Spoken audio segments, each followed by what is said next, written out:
You guys can take out a piece of paper and shoot the back of the last book you used if you want. And so our thing is, does language influence thought?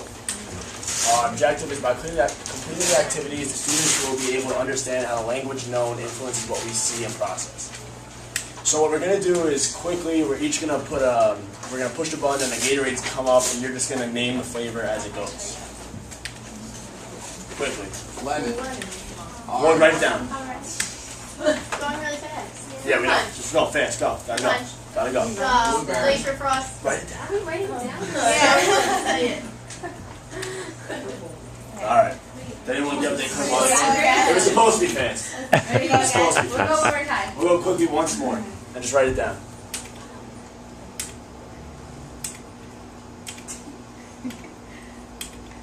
Okay. So, go back to the first and second page. Write the name. So we're going to take a tally and write down who wrote what to see if we have the same answers, different answers, or what comes down. Yeah. So for the first one, or whichever one you want to do, Okay, what did you guys name this one? Lemon. everyone named it lemon? Did anybody name it anything besides lemon? Lemon lime. Yellow. Yellow. Yellow. All right, next one.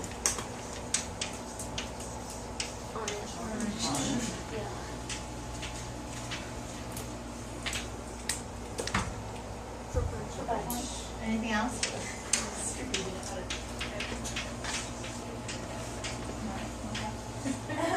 Glacier. Frost. Glacier Frost.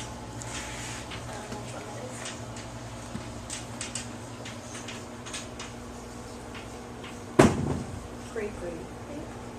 Everybody? Is it like rip fried rough? Oh.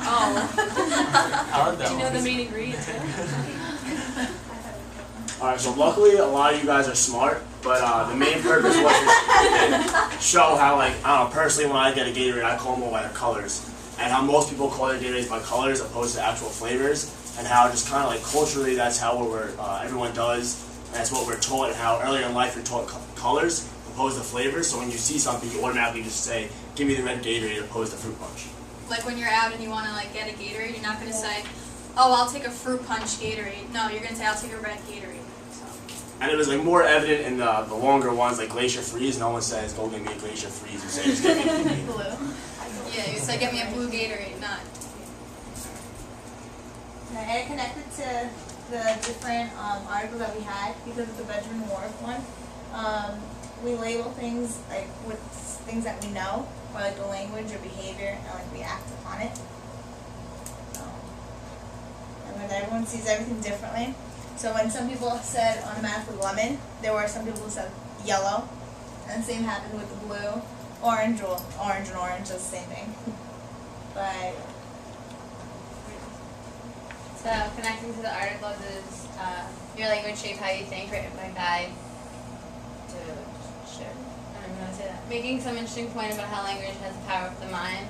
The main point is that language influences your thinking. So like he said before, like usually we're taught our colors first. I mean that's first grade, kindergarten kind of thing.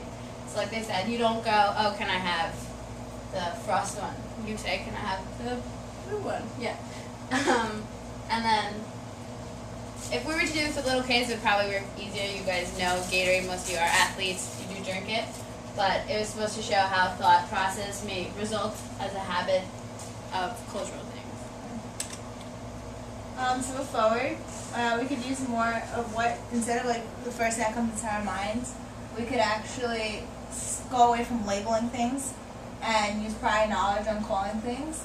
That would be using the verbal communication skills. And verbal communication skills is thinking about all the details heard, seen, known, and sharing the message using words. We have another activity, and it's named the Icy. I couldn't find Ralph's Icy. It was like 9 minutes ago. So, if you asked for, well, what would you call this Icy? Or even like the ice pops you eat in the freezer, Yeah. the long ones. Hawaiian. Hawaiian, you're gonna call the blue one? Isn't it Hawaiian blue, the one from Ralph's Italian Nights? Yes. Well, it's actually Blue Hawaii. Oh, yeah. Okay, and then this one? Cherry. Orange. Lemon. You guys got that one. Lime. Apple. Lime. Green apple. And the apple. What? Oh, that was just from the slideshow. Pistachio. Pistachio. I don't know, green pistachio. And that's also showing how it's more complicated and why people revert just to colors, because you ask for pistachio, lemon, or lime. That could be 3 different flavors, but if you just say a color, you're going to get the thing you want most often. Especially like you think again to the freezer ones in the freezer, there's only so many colors, so you're going to have the color opposed to the flavor, and most of them get it right because that's what people know most. And to recap between the verbal and nonverbal skills, the verbal is automatically using words and exactly what we say is what you're going to interpret. Paraverbal is a tone, because tone, like especially in a classroom or even outside just talking to your friends, the tone that you use definitely affects the way someone interprets it. And then nonverbal is using expressions and actions and pointing, and yeah.